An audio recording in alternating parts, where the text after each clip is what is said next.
Bismillahirrahmanirrahim. In this video, we will discuss Chemistry 9, chapter number 7, Understanding 1 paper. There are total 19 questions in this paper, having 3 MCQs, 4 long and 12 short questions. First of all, MCQs solve करने की technique ये है कि जो 4 options हैं उनमें से 2 options ऐसी होंगी जो कि बहुत ही ज़्यादा अनरिलेटेड आपको लगती हैं, उन्हें आप पहले स्किप कर देंगे और फिर आपके पास जो 2 ऑप्शंस रह जाएंगे उनमें से यू विल चूज़ कि कौन सी ज़्यादा क्लोज है इस स्टेटमेंट से, तो वो आपका आंसर होगा। इस तरह से करने से आपके लिए MCQ सॉल्व करना ईजी हो जाएगा। So first question is in the redox reaction between zinc and HCl oxidising agent कौन है इनमें से। तो इसका पता लगाने के लिए आप ऑक्सीडाइजिंग एजेंट क्या होता है, जो इलेक्ट्रॉन एक्सेप्ट करता है। ठीक है, जिंक तो इलेक्ट्रॉन डोनेट करता है, तो zinc can not be oxidising agent, so A option is wrong. ठीक है, बाकी की जो ऑप्शंस हैं इनमें से सॉल्व करने के लिए इक्वेशन बनानी पड़ेगी। सो इक्वेशन इसकी बना लेते हैं, zinc plus HCl। So zinc plus HCl, तो ये बन जाता है ZnCl2 plus H2। Okay, you know zinc plus है, यहाँ पे हाइड्रोजन ऑलवेज प्लस है, क्लोराइड माइनस है, तो माइनस प्लस को अट्रैक्ट करता है और ZnCl2 बन जाता है और हाइड्रोजन गैस निकल जाती है। इसको बैलेंस करेंगे, क्लोरीन यहाँ पर 2 हैं, यहाँ पे भी 2 होने चाहिए, 2 आ जाएगा। यहाँ इस तरह हाइड्रोजन 2 हो गया और इधर भी 2, बैलेंस हो गया। नाउ जिंक तो हो रहा है रिड्यूस, हम देखेंगे कि ऑक्सीडाइज कौन हो रहा है, नहीं हम ये देखेंगे कि इलेक्ट्रॉन कौन गेन कर रहा है, बिकॉज ऑक्सीडाइजिंग एजेंट वो होता है जो इलेक्ट्रॉन गेन करता है। ओके, सो यहाँ पे अगर क्लोरीन को देखा जाए, यहाँ हाइड्रोजन की क्या है state, oxidation state, it is +1 और क्लोरीन की -1 है। हाइड्रोजन 2 हैं तो 2 से मल्टीप्लाई कर देंगे यानी कि +2। और अगर यहाँ पर देखा जाए तो हाइड्रोजन की ऑक्सीडेशन स्टेट है 0, बिकॉज यहाँ पे हाइड्रोजन मॉलिक्यूलर फॉर्म में है, मॉलिक्यूलर फॉर्म में ऑक्सीडेशन स्टेट 0 होती है। तो आप देखें कि यहाँ पे हाइड्रोजन्स ने एक एक इलेक्ट्रॉन निकाला हुआ था और यहाँ पे इसने कोई भी इलेक्ट्रॉन नहीं निकाला हुआ, यानी जो उसने निकाला था वो अब उसने गेन कर लिया है।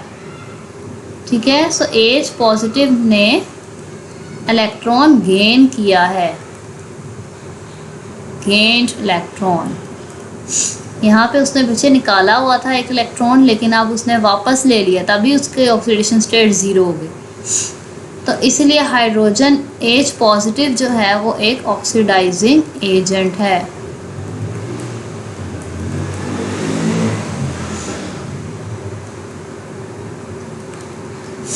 ठीक है, तो इस रिएक्शन के अंदर जो H पॉजिटिव है दैट इज ऑक्सीडाइजिंग एजेंट।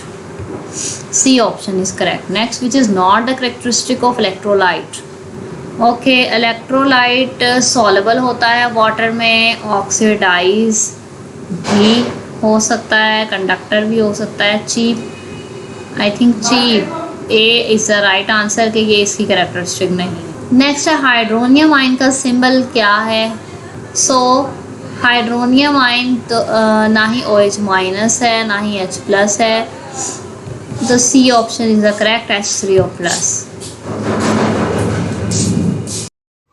ई-बीप्स तालीमो तरबियत और इम्तहानों की तैयारी का जदीद और अपनी किस्म का एक मुनफरिद निज़ाम है जो आपको घर बैठे ऑनलाइन तरीके से ना सिर्फ इम्तहानों की तैयारी खसूसी अंदाज में करवाता है, बल्कि ये भी बताता है कि आपकी अब तक की तैयारी का मायार क्या है, तैयारी में क्या क्या खामियां हैं, ये खामियां कौन सी किताब के कौन से हिस्से में हैं, कौन सी गलती आप बार बार दोहराते हैं और अब तक के दिए गए पर्चों में आप ये गलती कितनी बार दोहरा चुके हैं और किस किस सवाल में आपने ये गलती दोहराई है, इस गलती को दूर कैसे किया जा सकता है। इसके अलावा पर्चे हल करने की तरकीब यानी प्रेजेंटेशन में क्या क्या गलतियां बार बार दोहराते हैं और अब तक के दिए गए पर्चों में वो गलतियां कितनी बार दोहरा चुके हैं और किस किस पर्चे में आपने ये गलती दोहराई है और इस गलती को दूर कैसे किया जा सकता है। आपकी लिखाई यानी हैंड राइटिंग का मायार क्या है और उसको कैसे बेहतर किया जा सकता है। शॉर्ट क्वेश्चन है, differentiate between oxidation and reduction reaction. Differences लिखने हैं, डिफरेंस की फॉर्म में सेंटर में लाइन लगाकर लिखना है, एक तरफ ऑक्सीडेशन और एक तरफ रिडक्शन। सो यहाँ पे डिफरेंस है, ऑक्सीडेशन है एडिशन ऑफ ऑक्सीजन, रिडक्शन है रिमूवल ऑफ ऑक्सीजन। ऑक्सीडेशन में ऑक्सीजन ऐड हो रही है तो हाइड्रोजन ऑब्वियसली क्या होगा, रिमूव होगा, और रिडक्शन के अंदर यहाँ अगर रिमूव है तो यहाँ हाइड्रोजन ऐड होगा, और जो हाइड्रोजन हो रहा होता है वही इलेक्ट्रॉन हो रहा होता है। अगर हाइड्रोजन रिमूव है तो इलेक्ट्रॉन भी रिमूव, लॉस ऑफ इलेक्ट्रॉन, और यहाँ पर गेन ऑफ इलेक्ट्रॉन, बिकॉज यहाँ हाइड्रोजन भी ऐड हो रहा है तो इलेक्ट्रॉन भी ऐड होगा। तो ये डिफरेंसेस हैं इसके। अगर आप एक ऑक्सीडेशन को याद कर लें तो रिडक्शन बिल्कुल उसका रिवर्स है, इस तरह आप कंफ्यूज भी नहीं होंगे। नेक्स्ट एक एलिमेंट m है, अगर वो x के साथ रिएक्ट करके mx2 बनाता है तो वो कह रहे हैं कि ये बताएं कि कौन सा एलिमेंट ऑक्सीडाइज हुआ और कौन सा रिड्यूस हुआ।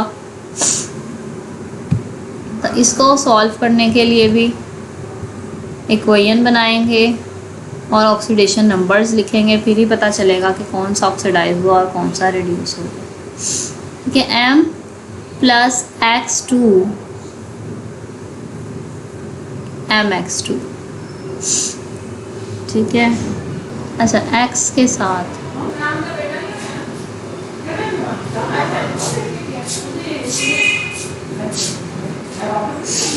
ठीक है, ये नहीं आएगी बिकॉज उन्होंने कहा है कि x कंबाइन हो रहा है, x के साथ हो रहा है, mx2 बन रहा है। इक्वेशन को बैलेंस करने के लिए हम यहाँ पे साइड में 2 लगाएंगे। सो अब आप यहाँ पर देखेंगे आप किस तरह सॉल्व करेंगे। आप कहेंगे for example let's say that m का ऑक्सीडेशन नंबर है +2, ठीक है। तो यहाँ पर m जो है रिड्यूस हो गया, ठीक है। यहाँ पे फ्री स्टेट में तो ऑक्सीडेशन स्टेट हमेशा 0 होती है, लेकिन इधर अगर आप देखें तो ये कंबाइंड स्टेट में है, तो हम सपोज कर लेते हैं m का जो है वो +2 है। इसका मतलब है कि यहाँ पे 2 इलेक्ट्रॉन निकल गए हैं। Removal of electron is called oxidation. Okay, so metal m हम कहेंगे कि m ऑक्सीडेशन हो गई है, m की ऑक्सीडेशन हो गई है, ऑक्सीडाइज्ड। जबकि जो x है अगर इसकी +2 है बेटा तो इसकी क्या होगी -2, -1 लिखेंगे, 2 से मल्टीप्लाई करेंगे क्योंकि 2 हैं, और यहाँ ये फ्री स्टेट में था, इधर इसकी 0 थी, यानी इसने इलेक्ट्रॉन गेन किए, तो x क्या हो गया, रिड्यूस्ड। इस तरीके से यू कैन से कि कौन सा ऑक्सीडाइज हुआ है कौन सा रिड्यूस हुआ है। नेक्स्ट है, अगर ऑक्सीडेशन स्टेट +5 से -3 हो गई है तो क्या वो रिड्यूस हुआ है या ऑक्सीडाइज हुआ है और कितने इलेक्ट्रॉन इन्वॉल्व हुए। तो बच्चे जब उसकी +5 थी दैट मीन्स उसने 5 इलेक्ट्रॉन निकाले हुए थे। फिर नेक्स्ट जो है उसकी हो गई है -3, यानी अब पहले उसने 5 निकाले हुए थे, अब उसने 3 वापस ले लिए, तो पीछे कितने बचे, 2, यानी अभी भी उसने 2 इलेक्ट्रॉन निकाले हुए हैं। That means electron, removal of electron is called oxidation, तो ये ऑक्सीडाइज्ड हुआ है, ठीक है। और कितने इलेक्ट्रॉन, 2 इलेक्ट्रॉन्स उसने रिमूव किए हुए हैं, ठीक है। 2 electrons are involved in this process. Next है, what type of chemical reaction takes place in electrolytic cell. तो यहाँ पर किस तरह का केमिकल रिएक्शन होता है, स्पॉन्टेनियस होता है या नॉन स्पॉन्टेनियस होता है। तो बेटा यहाँ इलेक्ट्रिसिटी चाहिए, उसके बगैर तो नहीं हो सकता, तो इसलिए खुद ब खुद नहीं होता, इसे कहते हैं नॉन स्पॉन्टेनियस रिएक्शन। तो टाइप क्या है, non spontaneous reaction. Next in the electrolysis of water where is oxygen produced. तो इलेक्ट्रोलिसिस ऑफ वाटर वाला टॉपिक है हमारे पास। यहाँ पर ऑक्सीजन वो कह रहा है कि कहाँ पर प्रोड्यूस्ड हुई, आप देख सकते हैं एनोड के ऊपर ऑक्सीजन प्रोड्यूस हुई। ओके, तो you will write oxygen is produced at anode. और आप इक्वेशन भी साथ लिख सकते हैं एनोड की कि OH माइनस जाते हैं एनोड पे और अपने चारों इलेक्ट्रॉन निकाल देते हैं और अल्टीमेटली वाटर और ऑक्सीजन बन जाता है। नेक्स्ट है why are strong electrolyte termed as good conductors. तो बेटा because they can completely ionize into solutions in the solution, that's why they are called good conductors। for example आप लिखेंगे NaOH वगैरह, ठीक है, यही चीज़ आप यहाँ पर लिखेंगे इसके रीज़न में। Next is how molten sodium is manufactured on industrial scale। so molten sodium के लिए you can write on the industrial scale molten sodium metal is obtained by the electrolysis of fused NaCl in the Dawn cell। यहाँ तक की बस, क्योंकि short question है, you just have to write कि Dawn cell में बनती है fused NaCl की वजह से। fused मतलब मेल्ट फॉर्म में, सोडियम क्लोराइड को मेल्ट करके उसकी इलेक्ट्रोलिसिस करवा के तो मोल्टन सोडियम बनती है। नेक्स्ट है does aluminium rust. Yes, but उसका रस्ट जो है फर्दर रस्ट नहीं होने देता। यहाँ पर आपके लिखा हुआ है, लेकिन करोड होता है, you can say aluminium crores होता है, but it does not rust. Because जो रस्ट की टर्म है वो स्पेसिफिकली आयरन के लिए यूज़ होती है, बाकी सारी मेटल्स को आप कहेंगे कि वो करोड ही होती हैं। ओके, जस्ट उसने एक वर्ड के बारे में पूछा है, आपके पास लिखा हुआ है डज एल्यूमिनियम रस्ट, यहाँ पे आपका आंसर आ जाएगा। आगे उसने वही बात लिखी है जो मैं अभी बता रही थी कि एल्यूमिनियम पे जब एक दफ़ा जंग लग जाता है तो वो जो मटेरियल होता है बहुत हार्ड सा मटेरियल होता है और वो उसको फर्दर कोरोजन से प्रोटेक्ट करता है, ठीक है। लेकिन अगर यही आयरन होता, आयरन के ऊपर अगर जंग लगता है तो उसका कलर चेंज होता है, वो एक्सपैंड होकर उस पर धब्बे, लार्ज रेड फ्लैग्स बन जाते हैं, ठीक है, इसे रस्ट कहते हैं। और वो रस्ट उसका फैलता ही जाता है पूरे सरफेस पे, यहाँ तक कि पूरा जो आयरन है वो ख़राब हो जाए। ओके, नेक्स्ट है what is the advantage of galvanising. So यहाँ पर है इसका एडवांटेज के लिए बेटा आप पहले डेफिनेशन भी लिखेंगे, देन आप एडवांटेज बताएंगे। सो डेफिनेशन है इसकी, the process of coating a thin layer of zinc on iron is called galvanising. Iron के ऊपर जिंक की कोटिंग कर दी जाए, दैट इज कॉल्ड गैल्वेनाइजिंग। और इसका फ़ायदा क्या है कि जिंक प्रोटेक्ट करता है आयरन को प्रोटेक्ट करता है against corrosion even after the surface of coating is broken, ठीक है, चाहे कोटिंग ब्रेक भी हो जाए लेकिन जिंक के जो मॉलिक्यूल एलिमेंट है वो मेटल ऊपर, वो उसको फिर भी प्रोटेक्ट करती है आयरन को, ये इसका फ़ायदा है। नेक्स्ट है स्पॉन्टेनियस और नॉन स्पॉन्टेनियस रिएक्शंस का डिफरेंस। ये आपके बिल्कुल स्टार्ट में है चैप्टर के।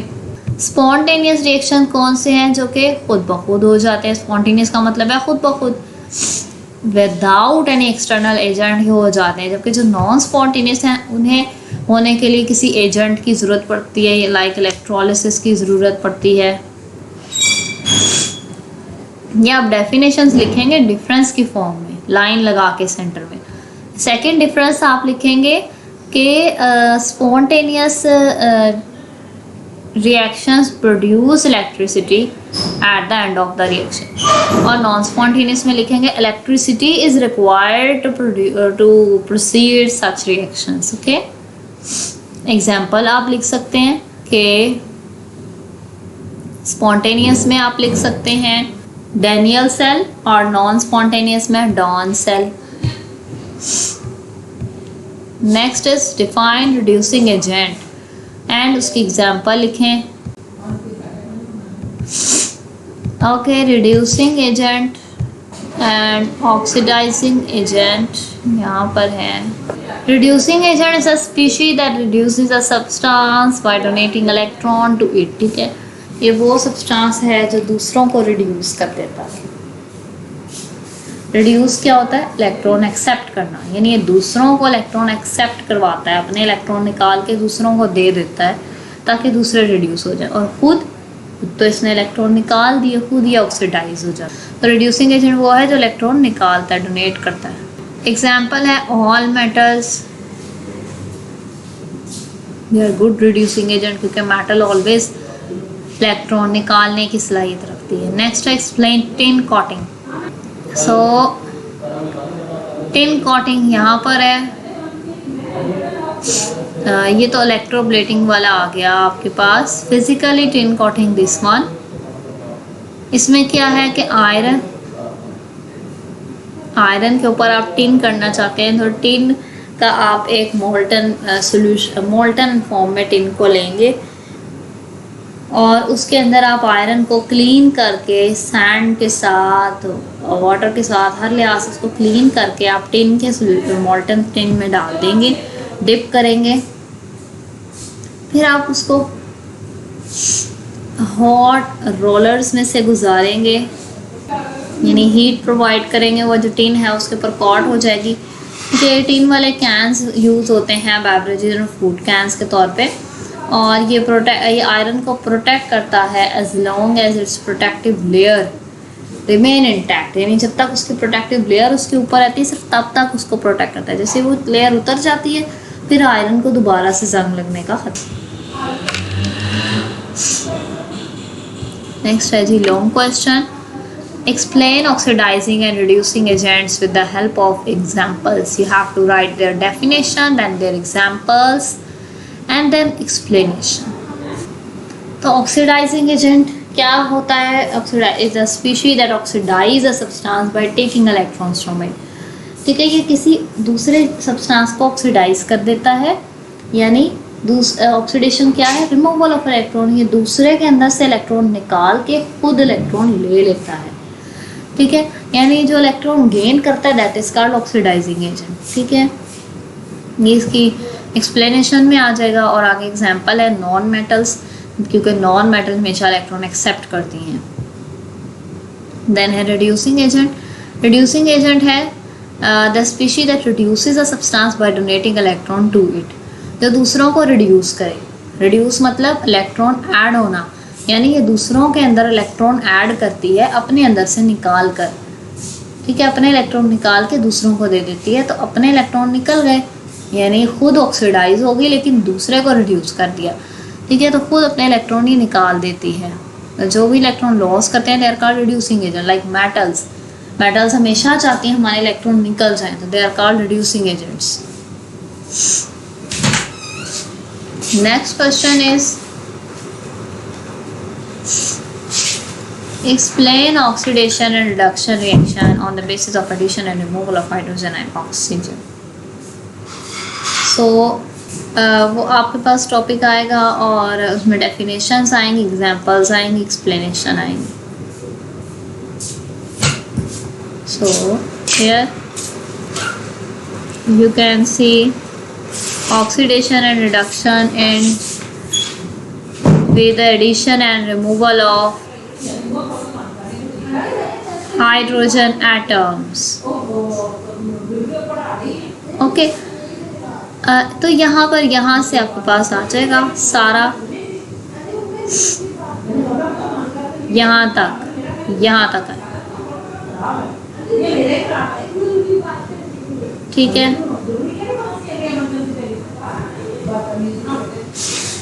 इसमें क्या होता है बेटा, कोई या तो ऑक्सीजन ऐड हो या रिमूवल ऑफ हाइड्रोजन। तो डेफिनेशंस हैं। पहले तो ऑक्सीडेशन क्या है बेटा, ऑक्सी नाम से पता चल रहा है ऑक्सीजन इसमें ऐड होता है। अगर ऑक्सीजन ऐड है तो हाइड्रोजन ऑब्वियसली रिमूव होगा। ठीक है, तो एडिशन ऑफ ऑक्सीजन और removal of hydrogen is called oxidation. And reduction इसका रिवर्स होगा। इसमें क्या होगा, हाइड्रोजन रिमूव होगा, हाइड्रोजन इसमें ऐड होगा और ऑक्सीजन रिमूव होगा। ठीक है, एडिशन ऑफ हाइड्रोजन और रिमूवल ऑफ ऑक्सीजन। सो ये दोनों रिएक्शन साइमल्टेनियसली होते हैं, और यानी अगर ऑक्सीडेशन हो रही है एक रिएक्शन में तो उसमें ज़रूर रिडक्शन भी हो रही होगी। ठीक है, और इसको रिडॉक्स कहते हैं। एग्जाम्पल है, देखिए ZNO प्लस कार्बन आपस में रिएक्ट करते हैं, हमारे पास जिंक बन जाता है और कार्बन और डाइऑक्साइड बन जाता है। कार्बन इस ऑक्सीजन से रिएक्ट कर लेता है, कार्बन डाइऑक्साइड बनता है। यानी आप देख सकते हैं यहाँ से ऑक्सीजन निकल गई। Removal of oxygen is called reduction, यानी जिंक की रिडक्शन हो गई और कार्बन ने ऑक्सीजन को ले लिया, यहाँ इसकी एडिशन हुई ऑक्सीजन की, that is called oxidation. Okay, एक और एग्जांपल है H2S Cl2 के साथ रिएक्शन करता है, तो इसमें H और Cl आपस में HCl बना देते हैं और सल्फर अलग हो जाता है एटम। ठीक है, तो यहाँ देखिए सल्फर में से हाइड्रोजन निकल गए, removal of hydrogen is called oxidation. इसी तरह से जो क्लोरीन है इसमें हाइड्रोजन अब ऐड हो गया, addition of hydrogen is called reduction. इस तरह से, ठीक है, और इन्हें कहते हैं ओवरऑल रिडॉक्स रिएक्शंस कहते हैं। Next is what is electrolysis, write a note on electrolytic cells. Definition आ जाएगी जी इनकी दोनों की ही, सेल इलेक्ट्रोलाइटिक सेल की, इलेक्ट्रोलिसिस की, उसका 1 मार्क होगा। फिर आपके पास इलेक्ट्रोलाइटिक सेल की कंस्ट्रक्शन का 1 मार्क है, फिर वर्किंग का है, फिर डायग्राम का भी लास्ट। सो इलेक्ट्रोलाइटिक सेल्स क्या होते हैं, जिसमें एक electro means electricity, lysis mean break down, जिसमें इलेक्ट्रिसिटी के ज़रिए ब्रेक डाउन हो, इलेक्ट्रिसिटी के ज़रिए कोई केमिकल रिएक्शन करवाया जाए, यानी यहाँ इलेक्ट्रिसिटी की ज़रूरत है, उसके बगैर रिएक्शन नहीं होगा, दैट मीन्स ये नॉन स्पॉन्टेनियस है। नॉन स्पॉन्टेनियस रिएक्शन है, इसमें इलेक्ट्रिक करंट पास किया जाता है और इलेक्ट्रोलाइटिक सेल कहला, इसको कहते हैं इलेक्ट्रोलाइटिक सेल। ठीक है, और इसके अंदर जो प्रोसेस होता है that is called electrolysis. Electrolysis की डेफिनेशन आ गई, क्या है ये, chemical decomposition of a compound into its components by passing current through the solution of a compound और in the molten state of the compound. यानी कोई कंपाउंड है उसको मेल्ट कर लें या उसका वाटर में सोल्यूशन बना लें, उसमें से जो आपने सोल्यूशन बनाया है उसके आइंस का ब्रेक करना, उन्हें डिकम्पोज करना bye passing current is called electrolysis. ठीक है, एग्जांपल हैं जी इसके डॉन सेल और नेल्सन सेल। पहले इसकी कंस्ट्रक्शन आएगी, इसमें क्या होता है बच्चे, एक तो हमारे पास होता है सिस्टम, उसके अंदर सोल्यूशन डाला होता है किसी भी इलेक्ट्रोलाइट का, यानी जो आइंस बना सके, उसका सोल्यूशन होता है। सेंटर में हम 2 इलेक्ट्रोड्स इसमें डिप करते हैं, एक होता है एनोड और एक होता है कैथोड, और इनको बैटरी के साथ कनेक्ट किया होता है। ठीक है, एनोड पे प्लस चार्ज होता है और कैथोड पे माइनस। ये आपने डायग्राम ड्रॉ करनी है। एनोड पे हमेशा ऑक्सीडेशन होती है, कैथोड पे रिडक्शन।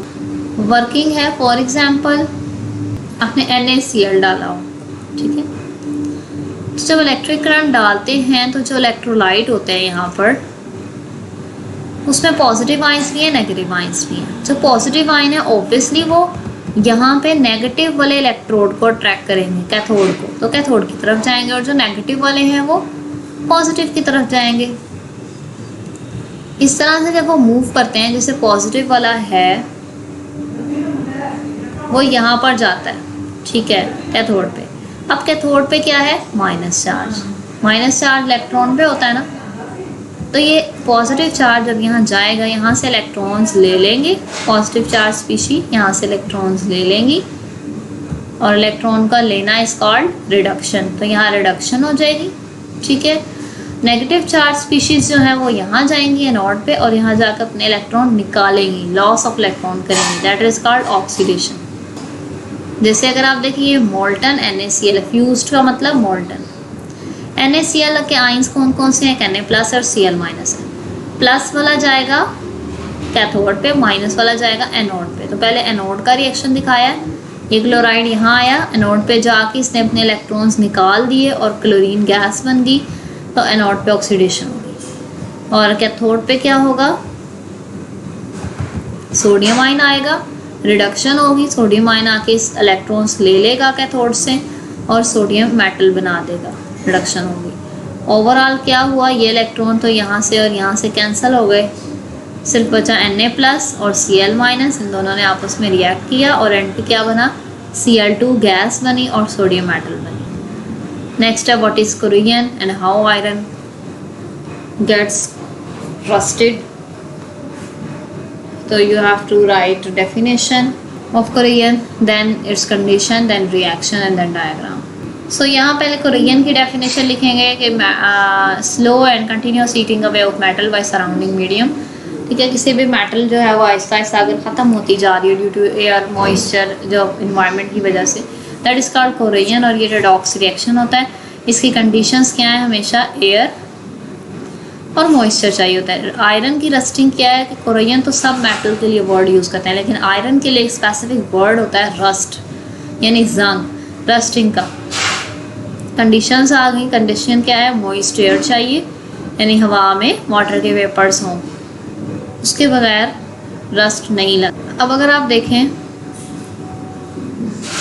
कहीं ये सपोज करें कि ये आयरन की सरफेस है, लोहे की, ये डायग्राम आपने ज़रूर बनानी है। यहाँ पर अगर कहीं डेंट पड़ा हो, ठीक है ना, ख़राब हुई हो सरफेस, ऊपर नीचे हुई हो, तो या कोई दाग धब्बे हों, जैसे यहाँ देखें सीधी सरफेस ही लेकिन यहाँ से अंदर को घुसी हुई है, पेनिट्रेट हुई है, तो यहाँ पर एनोड बन गया। This region is called anode. वहाँ से एनोड बनता है।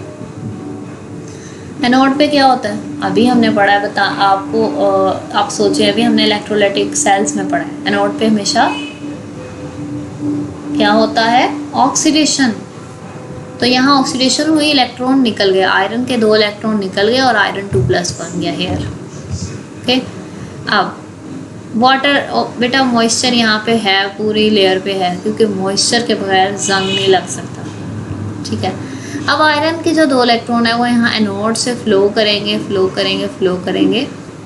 ठीक है, और ऐसी जगह पे चले जाएंगे जहाँ पे ऑक्सीजन की कंसंट्रेशन बहुत ज़्यादा है। हवा है ना, हवा जहाँ ऑक्सीजन ज़्यादा है वहाँ पे चले जाएंगे। वहाँ पे कैथोड होगा। देखिए यहाँ पे कैथोड है बिकॉज यहाँ ऑक्सीजन ज़्यादा था। कैथोड पे क्या होता है, रिडक्शन। तो यहाँ पे जाके इलेक्ट्रॉन ऐड हो जाएंगे। यहाँ पे हवा में से ऑक्सीजन है और